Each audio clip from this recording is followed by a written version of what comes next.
அரபிக்கடலில் நிலை கொண்டிருந்த ஆழ்ந்த காற்றழுத்த தாழ்வு பகுதி காற்றழுத்த தாழ்வு மண்டலமாக வலுவடைந்துள்ளது.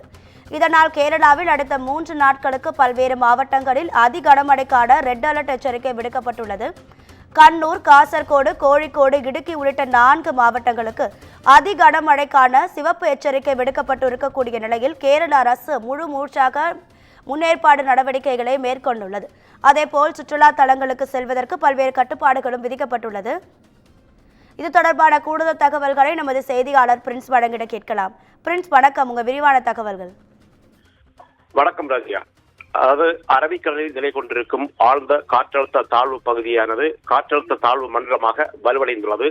இதனால் கேரளாவில் அடுத்த 3 நாட்களுக்கு பல்வேறு மாவட்டங்களில் கனமழை ஏற்பட வாய்ப்புள்ளதாக கூறப்பட்ட நிலையில் அங்கு சிவப்பு எச்சரிக்கை அதாவது சிவப்பு நிற எச்சரிக்கை விடுக்கப்பட்டுள்ளது. குறிப்பாக கேரளா மாநிலத்தின் கண்ணூர், காசர்கோடு, கோழிக்கோடு, இடுக்கி உள்ளிட்ட 4 மாவட்டங்களில் இந்த எச்சரிக்கை விடுக்கப்பட்டுள்ளது. அதுபோன்று அந்த பகுதிகளில் தொடர்ந்து அதிக கனமழைக்கான எச்சரிக்கையும் விடுக்கப்பட்டுள்ளது.